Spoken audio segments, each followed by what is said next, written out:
साथियों welcome back, सुप्रभात, नमस्कार। आप लोग जहां होंगे स्वस्थ होंगे, सुरक्षित होंगे। चलिए एक बार फिर हम लोग उपस्थित हैं इस ऑनलाइन क्लास में और आज फिर देखेंगे करंट अफेयर का एक महत्वपूर्ण क्लास जिसमें बात होगी 25 सितंबर से संबंधित महत्वपूर्ण घटनाक्रमों के बारे में।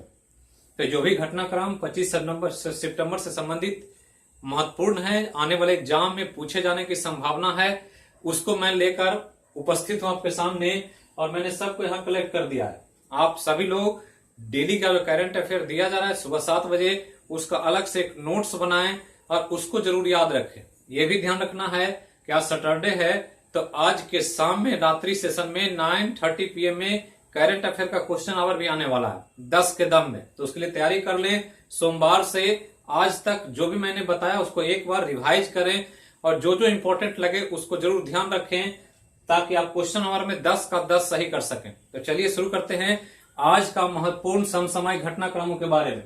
पहला है बहुत इंपॉर्टेंट कि बिहार के मुख्यमंत्री नीतीश कुमार ने यूएन को संबोधित किया। यूनाइटेड नेशन में अभी सत्र चल रहा है और उसी सत्र में बुलाया गया है दुनिया के सभी ऐसे लोगों को जो पर्यावरण के क्षेत्र में कुछ अलग काम कर रहे हैं, चाहे वो सरकार हो, चाहे संगठन हो या चाहे कोई एनजीओ हो, सबको आमंत्रित किया है संयुक्त राष्ट्र संघ ने, क्योंकि जलवायु पर बहुत चिंता व्यक्त की जा रही है वर्ल्ड लेवल पर। और इसी के तर्ज पर बिहार में जो काम चल रहा है उसके लिए नीतीश कुमार को बुलाया गया, आमंत्रित किया गया और नीतीश कुमार ने संबोधित किया यूएन की सभा को। और इसमें इन्होंने मुख्य खास करके पर्यावरण के लिए जो बिहार में चल रहा है जल जीवन हरियाली अभियान, इसी पर फोकस किया और इसी के बारे में यूएन को बताया कि क्या ये अभियान है, इसका क्या उद्देश्य है। तो बिहार सरकार द्वारा किया जा रहा जल जीवन हरियाली अभियान दुनिया में सराहा गया। यूएन ने भी काफी प्रशंसा की थी नीतीश कुमार की सरकार को इस कार्य के लिए। और इसी कार्य के अपने अनुभव को मुख्यमंत्री नीतीश कुमार ने यूएन की सभा में संबोधित करने के दौरान शेयर किया दुनिया के सामने, और कैसे हम पर्यावरण या जलवायु के परिवर्तन से बच सकते हैं और पर्यावरण से संबंधित जो भी समस्या उसको दूर कर सकते हैं, इस पर मुख्यमंत्री ने अपना विचार रखा। तो एक बड़ा न्यूज है, ये ध्यान रखना है। आगे चले तो बिहार से एक और न्यूज है। कॉमर्स कॉलेज जो पटना में है के छात्र नीरज कुमार को 2018-19 का राष्ट्रीय सेवा योजना पुरस्कार से सम्मानित किया गया है। तो ध्यान रखना है 2018-19 का राष्ट्रीय सेवा योजना पुरस्कार, NSS पुरस्कार कहा जाता है इसको। और ये भारत में वैसे लोगों को जो देश की सेवा में करना चाहते हैं, देश की सेवा से जुड़े हुए हैं, उसके लिए दिया जाता है। और इस तरह से बिहार के पहले छात्र हैं जिनको NSS पुरस्कार दिया गया। ये पुरस्कार राष्ट्रपति रामनाथ कोविंद के द्वारा नीरज कुमार को दिया गया। तो ध्यान रखना, ये बिहार से संबंधित जो एग्जाम आने वाला है उसके लिए ये सब न्यूज बहुत इंपॉर्टेंट है, आपको ध्यान रखना होगा। आगे चलें तो टेलीकॉम सेक्टर से एक न्यूज है कि ग्रामीण क्षेत्र जो भारत का रूरल एरिया, उसमें 16 करोड़ 63 लाख उपभोक्ता के साथ रिलायंस जियो भारत की शीर्ष कंपनी बन गई। ये ध्यान रखना है। मतलब पहले लगता था कि रिलायंस जो है या जियो जो आया है रिलायंस जियो, वो सिर्फ शहरी क्षेत्रों में प्रभावी है, रूरल क्षेत्रों में इसका नेटवर्क अच्छा नहीं है।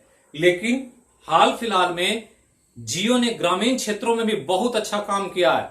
और ये रिलायंस जियो वोडा, आइडिया, एयरटेल, इन सब को पछाड़ करके अब ग्रामीण क्षेत्रों में काम करने वाली भारत की सबसे बड़ी कंपनी के रूप में उभर करके आया और इसके उपभोक्ता की संख्या 16 करोड़ 63 लाख हो गई है। और ये आंकड़ा जारी किया था ट्राई ने, ये ध्यान रखना है।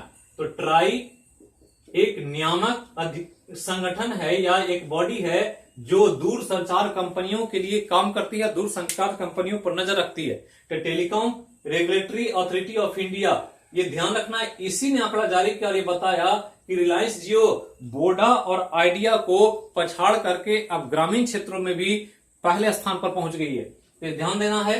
आगे चलें तो एक न्यूज है जो एग्जाम में पूछा जा सकता है। वन एवं पर्यावरण मंत्रालय के एडवाइजरी कमेटी ने उत्तराखंड, राज्य का नाम याद रखना है, उत्तराखंड के कार्बेट नेशनल पार्क, नाम याद रखना है कि कार्बेट नेशनल पार्क किस राज्य में है, तो उत्तराखंड में। और ये बहुत इंपॉर्टेंट पार्क है, में टाइगर सफारी, ये ध्यान रखना है, टाइगर सफारी बनाने के प्रस्ताव को मंजूरी दे दिया। तो एक इंपॉर्टेंट डिसीजन है कि कॉर्बेट नेशनल पार्क जो भारत का एक बहुत इंपॉर्टेंट महत्वपूर्ण पार्कों में से एक है और ये उत्तराखंड में स्थित है और इस पार्क में एक नए टाइगर सफारी विकसित करने के लिए मंजूरी मिल गया है। तो टाइगर सफारी होता क्या है?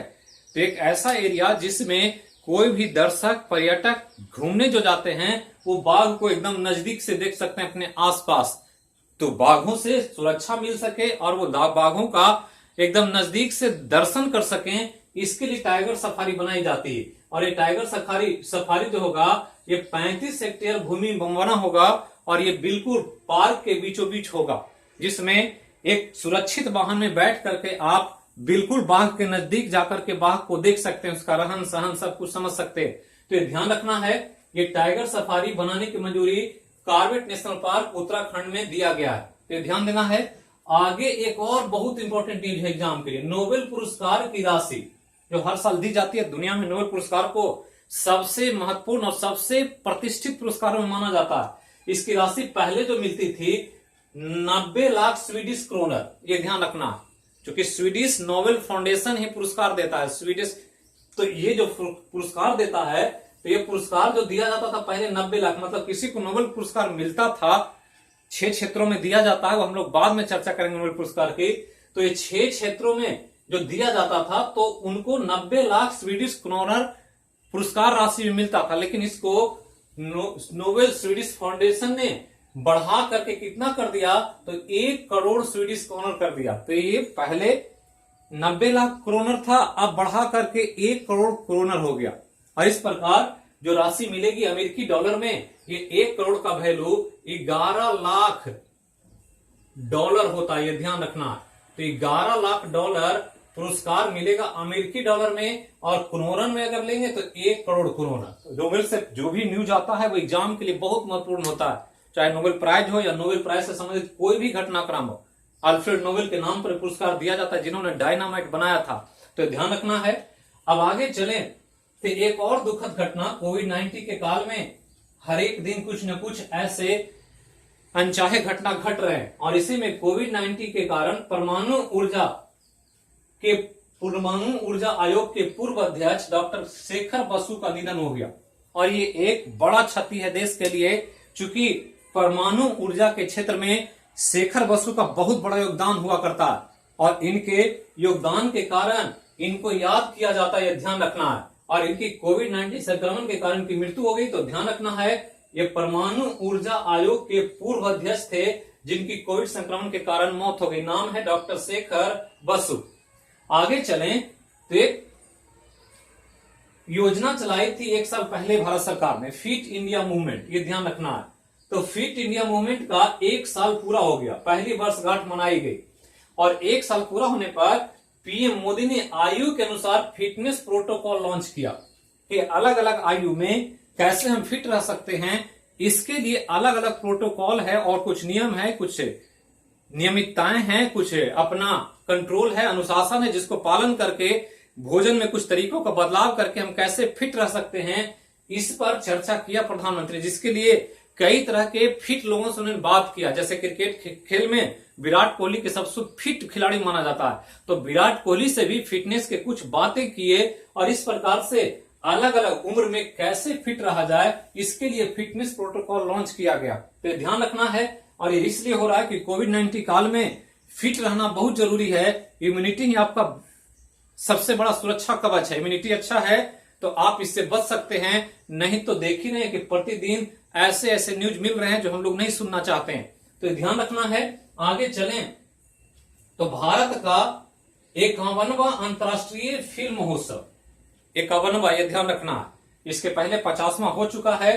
तो भारत का 51वां अंतर्राष्ट्रीय फिल्म महोत्सव जो 20 से 28 नवंबर 2020 से के बीच होना था, लेकिन इसको स्थगित कर दिया गया। कब तक? तो 16 से 24 जनवरी 2021 तक स्थगित कर दिया गया। ये भी कोरोना का प्रभाव है कि अभी महोत्सव करना संभव नहीं है, संक्रमण का दौर है, इसलिए इसको पोस्टपोन किया गया है नवंबर से जनवरी तक। अब जनवरी के बाद ये होगा, डिसीजन आएगा तो फिर दिया जाएगा कि कब होगा।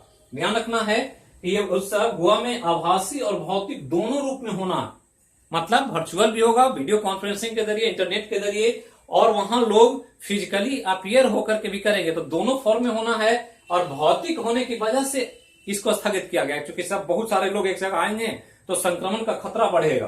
ध्यान रखना है कि भारत में अंतर्राष्ट्रीय फिल्म महोत्सव जो शुरू हुआ था 1952 में शुरू हुआ था और इसका आयोजन गोवा सरकार के निदेशालय द्वारा आयोजित होता है हर साल। तो ध्यान रखना है, ये बहुत इंपॉर्टेंट न्यूज है एग्जाम के लिए। और एक खेल से भी दुखद समाचार है, 1987 में विश्व कप क्रिकेट के विजेता टीम ऑस्ट्रेलिया के खिलाड़ी डीन जोन्स का निधन हो गया, ये ध्यान रखना है। और डीन जोन्स ऑस्ट्रेलिया के सबसे अच्छे क्रिकेट खिलाड़ी में से एक हैं, मतलब एक थे, अब तो दुनिया में नहीं हैं। और इनको दुनिया का सबसे अच्छा फिनिशर माना जाता है, जैसे धोनी को फिनिशर मानते हैं हम लोग आज, उसी तरह से डीन जोन्स अपने समय में सबसे बड़े फिनिशर हुआ करते थे। मतलब जब ग्राउंड पर उतरते थे तो मैच जीत कर ही वापस जाते थे और इसलिए डीन जोन्स को बहुत याद किया जाता है। तो डीन जोन्स 1987 में जो ऑस्ट्रेलिया पहली बार विश्व कप जीती थी, पहली बार, उस समय के ये टीम में खेला करते थे।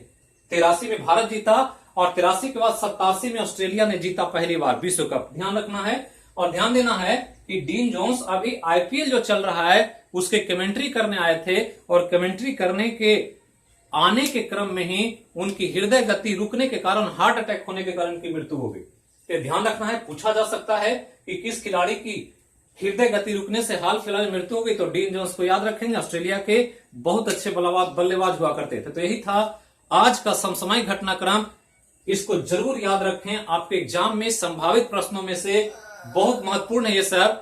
फिर हम लोग मिलेंगे शाम के क्लास में, और आज शाम में और नाइट सेशन में करंट अफेयर है। करंट अफेयर का क्वेश्चन आवर है 10 कदम, उसमें जरूर पार्टिसिपेट करें ज्यादा से ज्यादा लोग। Thank you.